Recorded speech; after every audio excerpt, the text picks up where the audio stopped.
Geraldine Fraser-Moleketi says Africa must be vigilant and avoid spreading false messages.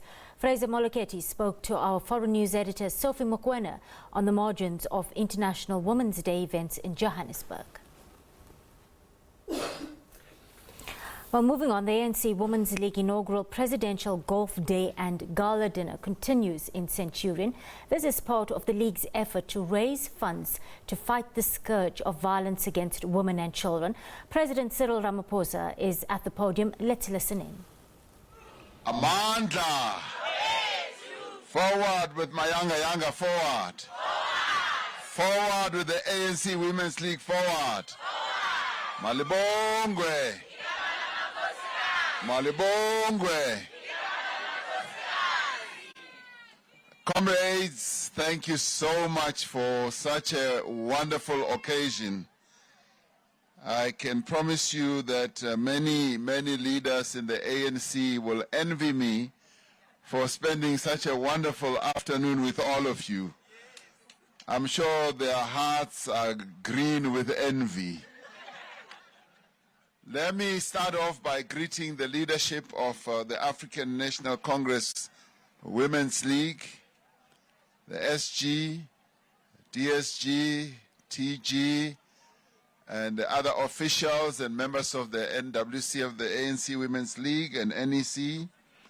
And let me also greet those who are leading the effort to lead the ANC Young Women's Desk, because when this desk started, some of us had some doubts about it. We wondered what the ANC Women's League was doing. But today I can see the real fruits of the work that is being done by the Young Women's Desk. This is a fantastic moment. But let me start off by complimenting the ANC Women's League that more and more the ANC Women's League, in my informed view, is becoming the best organized structure of our movement. You are continuing to be creative. You do things that are out of the box. The SG told me that, President, you are going to address young women in a picnic style type of occasion. This is it. We've never had something like this, to my memory, in the ANC. So well done to you. The creativity that one sees here is phenomenal. But let me come to the Young Women's Desk. You are demonstrating that you are ready for leadership. Absolutely ready. The things that you are doing are just amazing. I'm particularly impressed with the way that you arranged this program, that you brought together women who are not necessarily not part of your structure. You have broadened your reach. You are working with women completely outside of our movement even, and you are drawing them all together into your fold and allowing them to have a voice, to articulate their views, their concerns, all in aid of the empowerment of the women of our country. So I applaud you, and I thank you, and I think you really rock. You really rock. Because we don't have a lot of time, as I've heard that you are having a gala dinner tonight. Now, I don't know whether I'm invited or not, but I've heard you have a gala dinner, so I'm not going to keep you away from your gala dinner. Let me thank, of course, the program directors, the most wonderful program directors, who are fiery, who are articulate, who know what they're talking about. Thank you very much.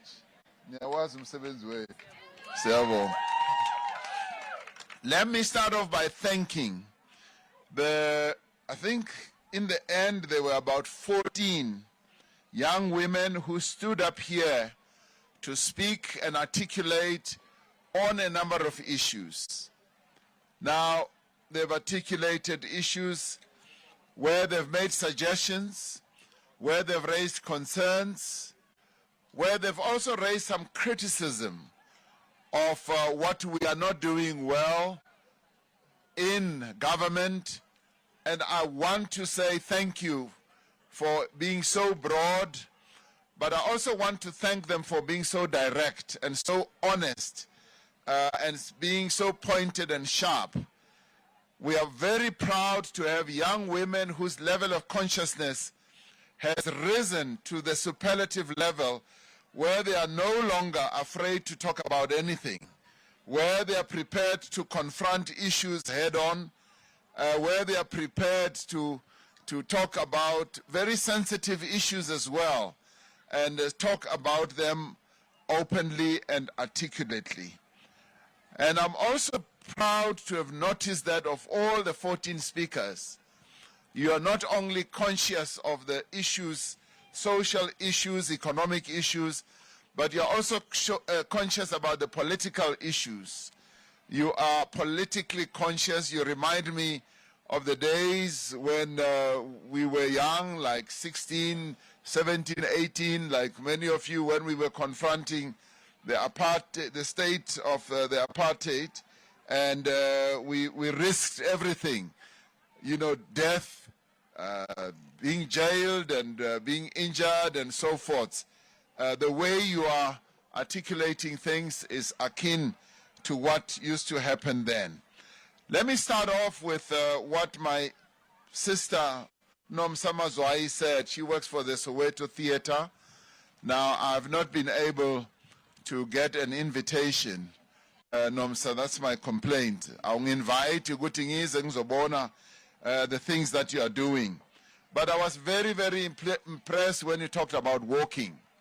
Walking is something that should come naturally to all of us.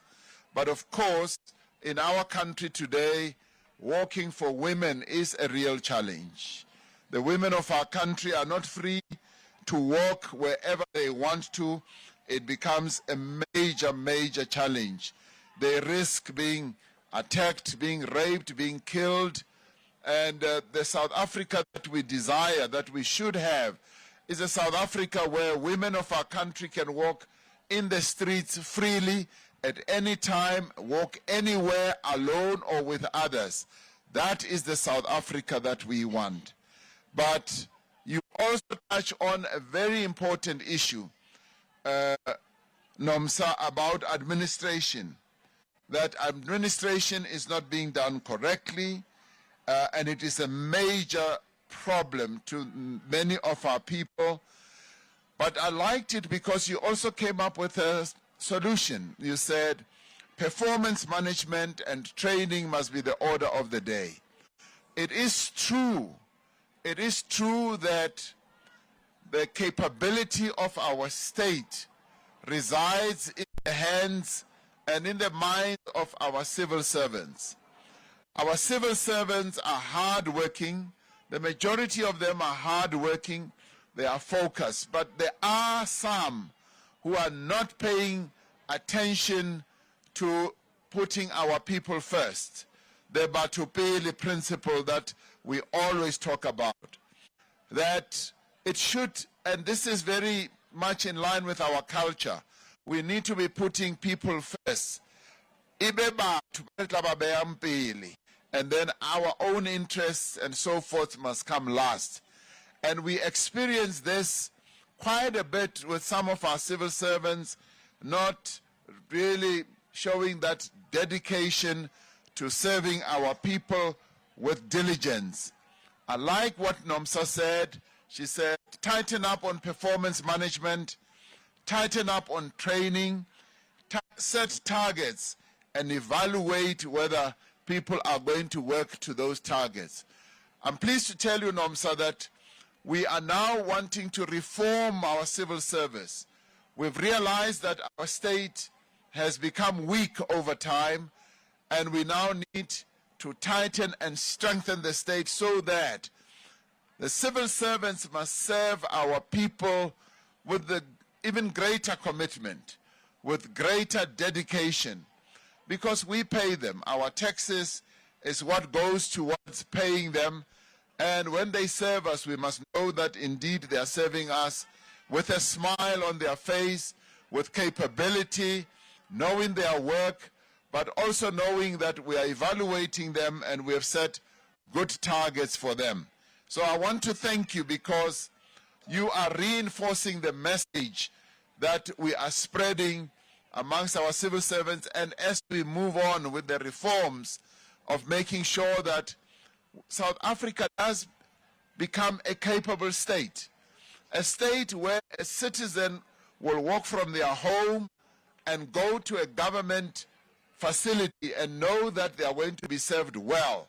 They are going to be served with distinction. Just like when you walk, maybe you are going to a Vodacom shop, you are going to a Pick and Pay or whatever. You know that the people who are working there will serve you with dedication and distinction. That is precisely what we also want in our civil servants. So thank you very much, Nomsa. I applaud you and I thank you for reinforcing that message. Thank you so much. Nsani spoke so eloquently about the challenge that they had to confront as people in the creative industry against the apartheid system. And in many, many ways, the initiatives that people like Kensani got involved in started to demonstrate to all and sundry that indeed they can agitate against a system, but also use that form of agitation towards activation, and activate with a view of finding solutions. And I'm glad that she raised the issue of the creative economy, that it is this economy that must be properly recognized, because it is an economy that creates, that crafts solutions to the challenges that they face. And I've often said that we want our artists to be bold, to be creative, and to be forward-looking, so that even as society goes through challenges that they see, they must be able to craft solutions using their art form, using their creativity, and come up with solutions. And I've even given examples, and I've said, you know, we continue to confront the issue of HIV/AIDS in our country. Yes, we also continue to confront the issue of the LGBTIQA+ community. And many of our people still hold on to very archaic and very conservative notions. The creative industry is the one that must come up with plays, come up with songs, come up with poems, come up with prose, come up with opinion pieces, and attack these very backward and conservative notions that still exist in society. And it is when you come up with songs, we come up with plays like that, that we are able to send messages to the majority of our people, because the creative people in our country have access, have enormous access into the homes and to the households of our country. People listen to them. And some of them are even more popular than the President of the Republic. They are more well-known. They are more loved. And therefore, we want to utilize them. And so that's why I appreciated what Kensani had to say. Ikensani, look up. No, Ikensani. Tata Karendani. Dekadita Karendani. So we need, yes, to support women in the creative industry, to foster social cohesion. And Kensani spoke so eloquently. And yes, because she's more in the creative with her Stone Cherry initiatives, the things that she does, and that's fantastic. I appreciated that very much. Then there was my sister who spoke about a law firm with a focus on forensic investigations. You started speaking so quickly, I didn't catch your name, but I know what you were talking about. And you were saying you face challenges as women, and particularly because you are always relegated to being contract workers. You are brought in as an appendage of a big contract. You are not given the chance, and you would like our SOEs to develop spaces for women, and they should be more empowered so that they can work for audit committees and so forth.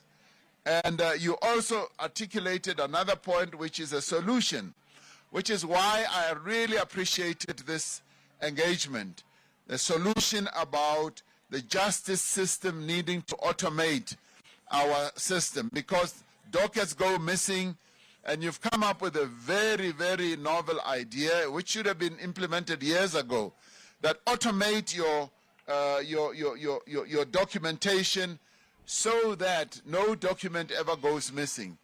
Now, this speaks to us becoming more and more of an e-government. It's been slow. The wheels have been moving too slowly for my liking, but we are going to have e-government where things will be automated, and so that we can get out of the Stone Age, as it were.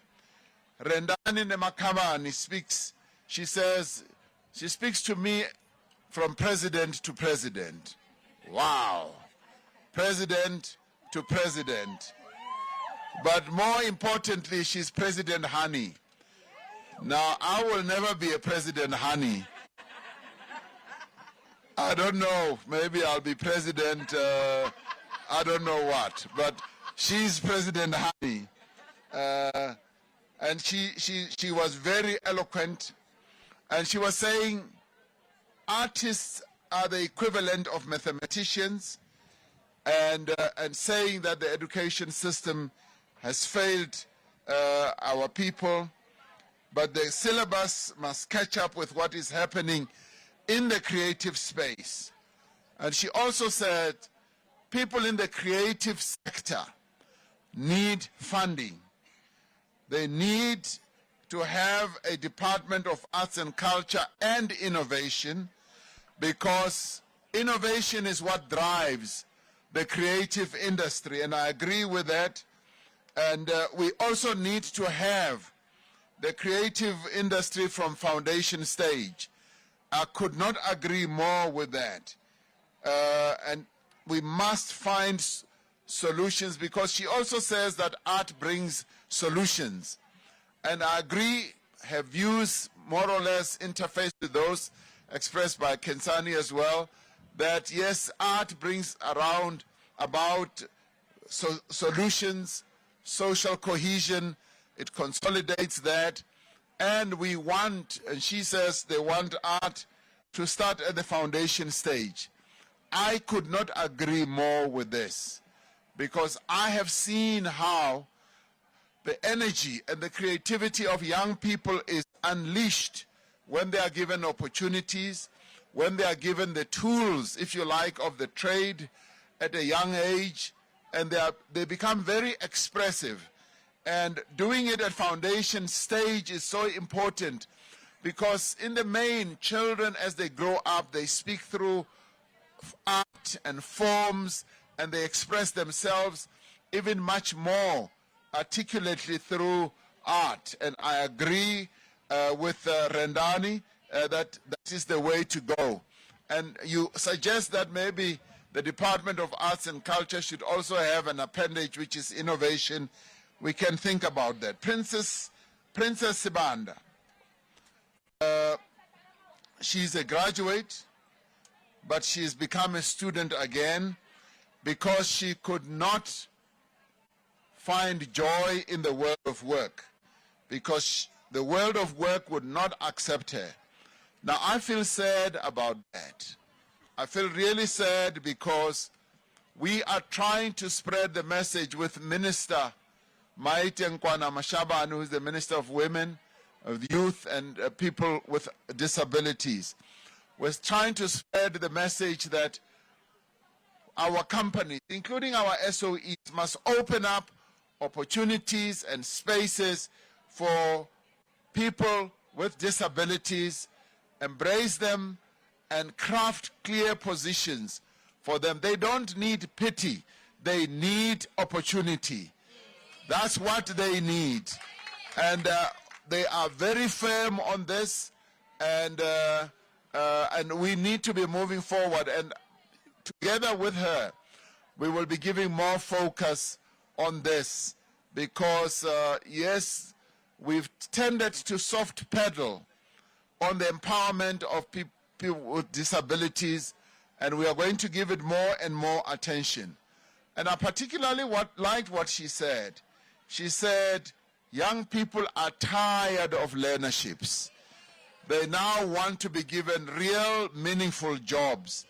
And I could not agree more, because we need to make South Africa to be more inclusive, and particularly inclusive also for people who are part of the LGBTIQA plus community, who must also be given that opportunity to be economically empowered, to be respected, to be given their dignity, because they have an identity and they need to be given their full rights of citizenship that must be protected, and that must also be advanced.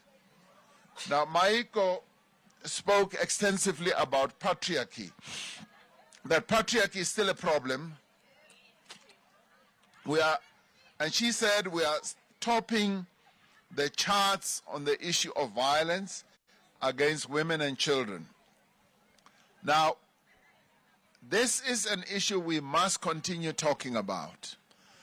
And I continue encouraging leaders, including leaders in government, that it is a matter that we must talk about and raise the level of consciousness amongst all of us, but especially men, about this issue of patriarchy.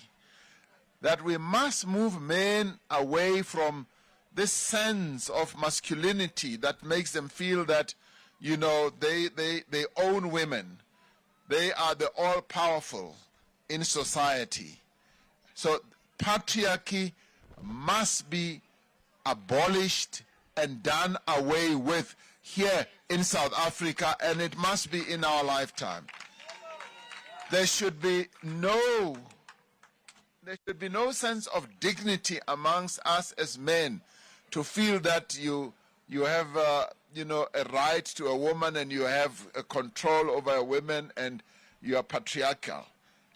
That must be done away with. And I agree with her that we must also have African solutions for African problems. And this talks to decolonization. And this is a conversation that, yes, we must have, and the ANC Women's League must lead this process, because this is an important matter. It must decontaminate our minds as men, particularly on the issue of patriarchy. And so therefore, we must address this crisis of masculinity, as she said, and we must get to the nitty-gritty of it all.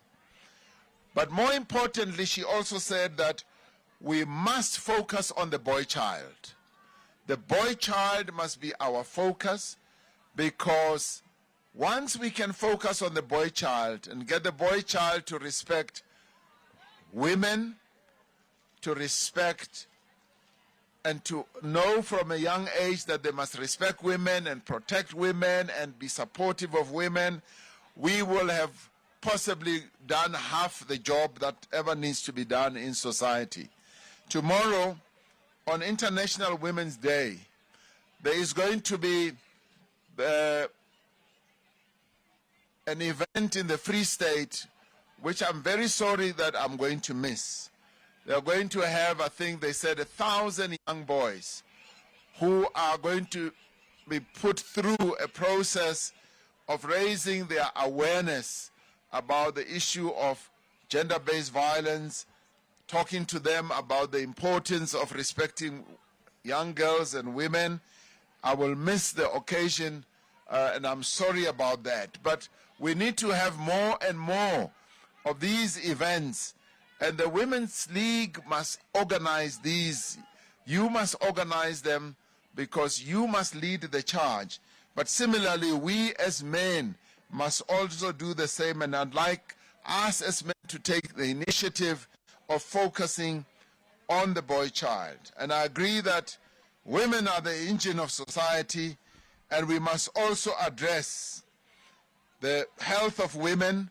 And she then spoke extensively about, she wants me to partner all the women whose names appear here on the book and who also took an opportunity to speak.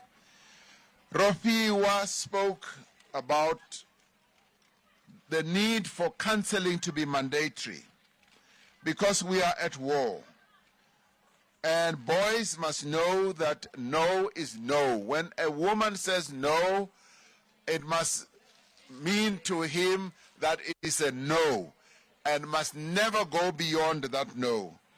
And she, Ropiwa, says that, and she spoke at length about her own experience, her deep experience, her personal experience, but also her experience in her work, in the difficult work that she does, where she actually sees that there is a deep need for counseling, and counseling must be made available on a mandatory basis. And she speaks my language when she says that we've got so many social workers who are unemployed today. Our country has trained many social workers. We have not employed them. But Minister Maiten Machabani and I are focusing on that. We're going to be focusing on how we can get the social workers, who are really the people who counsel the nation, who bind the wounds of the nation, to be properly deployed and to be there when people go through difficulties. And she also talks about mental care facilities are like jails. This is another area that we need to look at because, as she correctly says, that is really depriving them of the dignity to live as people. So where we have mental care facilities that are like jails is actually a degradation of the rights of those people. Ropiwa, I heard you very clearly, and I heard the suggestions that you have made, and we will and should be able to take them forward. Yanko Banda, who is a civil engineer, talks about the need to empower the women, particularly in hair industry, because they are being overlooked. They are given menial jobs. They are never put into senior positions, even when they are capable. And she focuses on the need for us to ensure that we break down the ceiling. And we need to break down the ceiling so that women do indeed come into their own and be able to show leadership. And she speaks about the SDGs, and she says that the SDGs, the Sustainable Development Goals, the SDGs, will never be attained without the empowerment of women, and I could not agree more. And she uses a wonderful phrase. She says, women must take their place at the table and must not be on the menu. I could not agree more. And I agree with that. They must take their rightful place to be at the table, and I would even say to be at the head of the table as well. But then she speaks about the issue of infrastructure, the space that she works in. And you will have heard me, Yanko, talking about infrastructure, how infrastructure will continue to play an important role in the development of countries around the world, but more especially our own country. We want to develop infrastructure, and we see women playing a critical role. And I'm particularly proud to find that many more women are getting into the infrastructure space, and they're getting into construction, and that is to be applauded. And we do, yes, want engineering profession to be recognized. Now, you say you need to be recognized in an office. Now, in my office, we've got the Presidential Investment and Infrastructure Office. Now, I want you to go and knock on that door and go and talk to Dr. Ramaphosa, Sputla Ramaphosa. He's the one who is heading this office, and he's the one who is going to be heading infrastructure built throughout our country. So you've got a friend in him, because already he's assembling a team, and it's largely a team that is populated by women who are going to lead the infrastructure charge that we are going to make.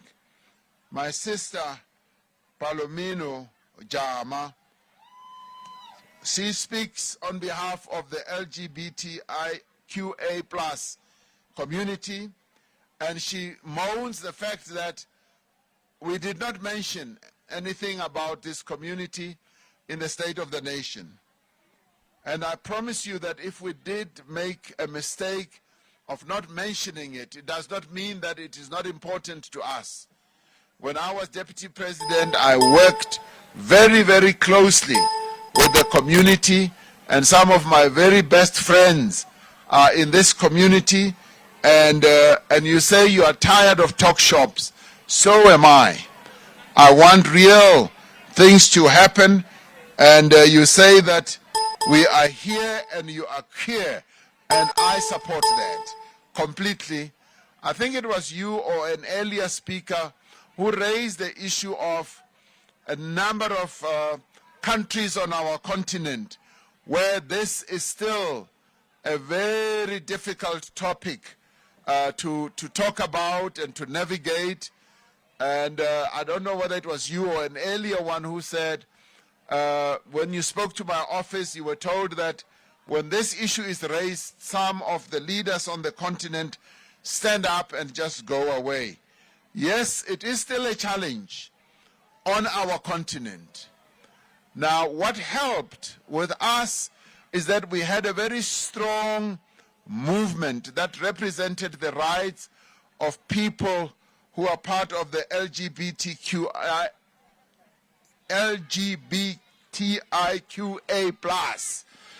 I keep teaching my comrades and colleagues to name it correctly. And my daughter helps me in this. We keep on saying that we do need to increase the level of consciousness. What we were lucky with in our own struggle is that the mass democratic movement had all manner of movements and organizations that formed a part of the struggle against apartheid. And as the time for the drafting of the Constitution came, this community was very strong in articulating its rights, and they came forward and say, our Constitution must be such that we must be able to say that people's sexual orientation must be recognized as a right. Now, this is still not the case in a number of countries on our continent, and it takes mobilization, it takes raising the level of consciousness, it takes talking about it, and I'm confident that the time will come when, yes, even our continent will recognize that the sexual orientation of people is something that needs to be embraced, that needs to be recognized, that needs to be protected, that needs to be upheld. So people who are in this community do have their own rights, and they need those rights to be recognized.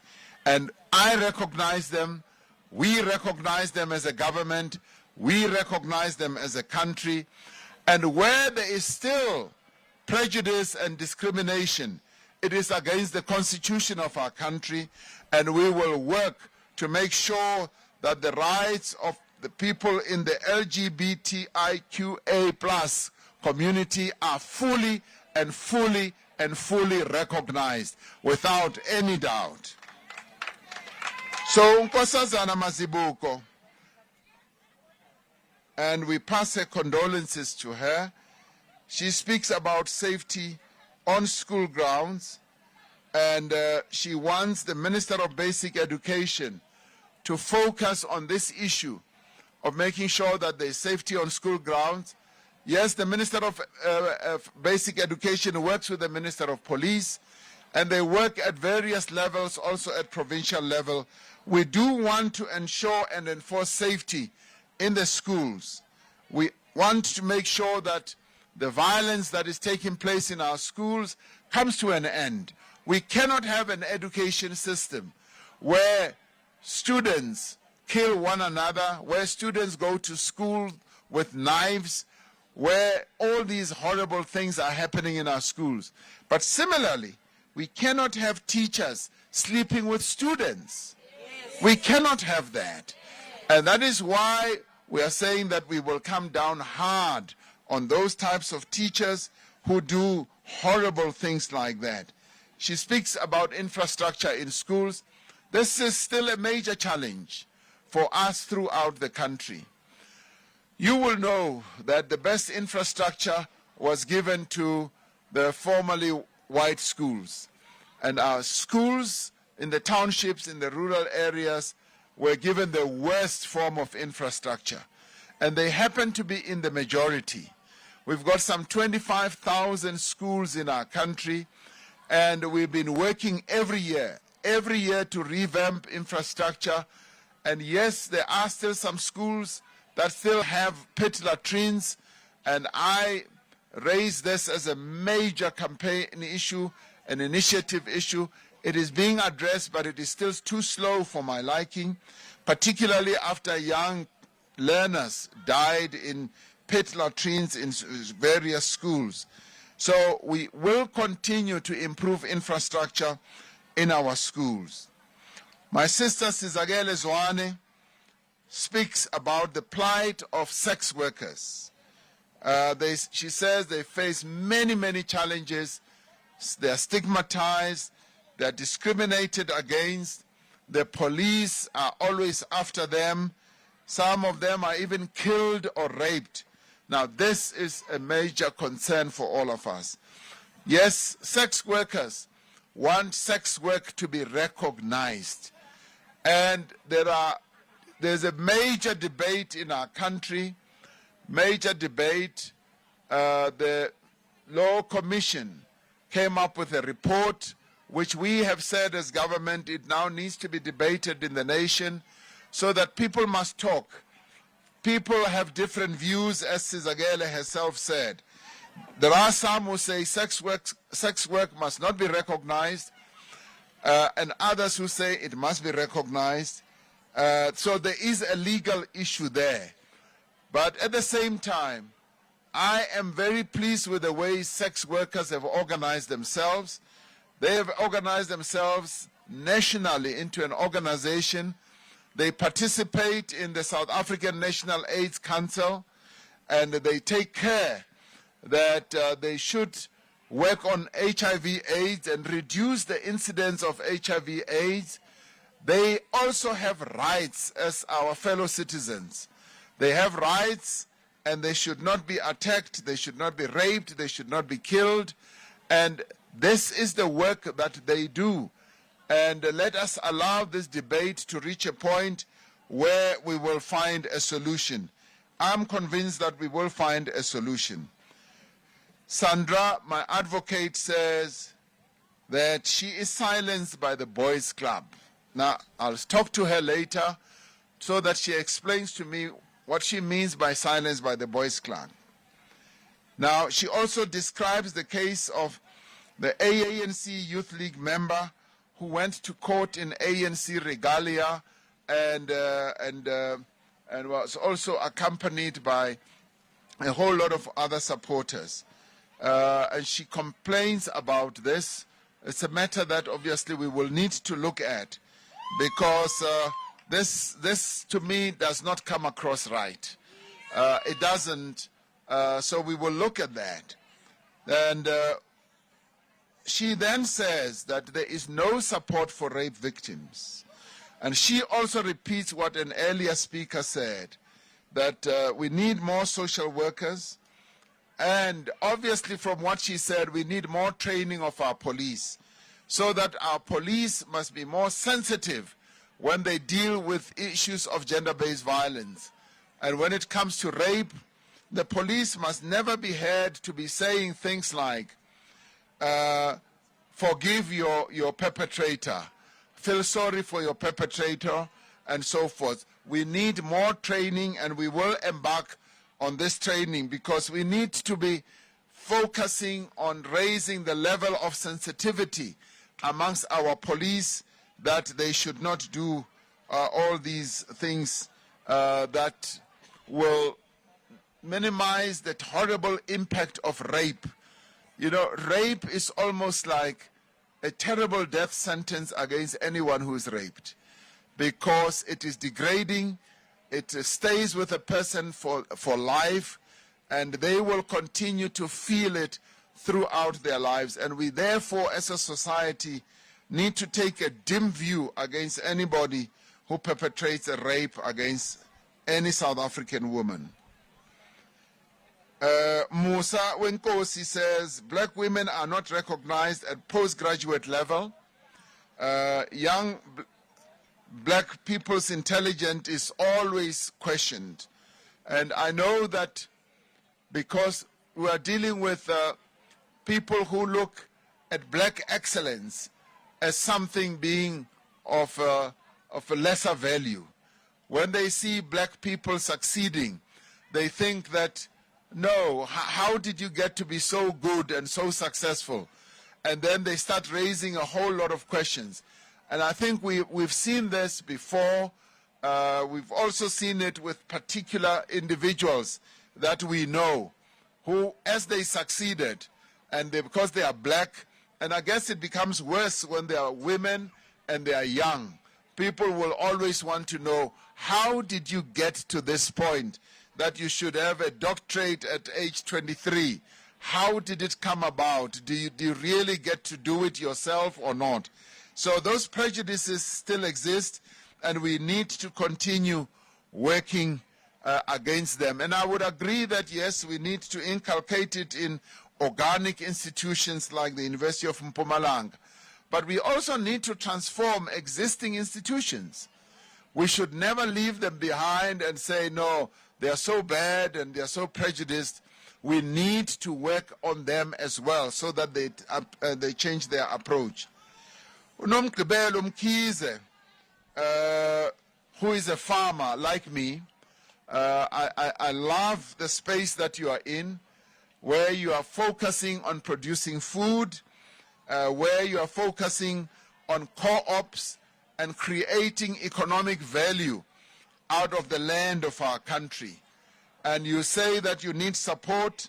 The support must also be on technology, but you also need support to commercialize the produce that you have, but that commercialization must also be in line with the fourth industrial revolution. Now that is very refreshing, to find a farmer who says we now need to be interfacing with the fourth industrial revolution. So, Mamkhize, we want to give you the support, and our Department of Agriculture and Rural Development and Land Reform is going to... Well, President Cyril Ramaphosa there speaking at the ANC Women's League inaugural golf day and dinner that's on at the Blue Valley Golf Estate in Centurion this hour. Well, he's really commending the league for becoming the best organized structure in the movement. Sterling praise indeed for the Young Women's Desk, for their innovation and creativity, and for really widening their reach to women even outside the fold.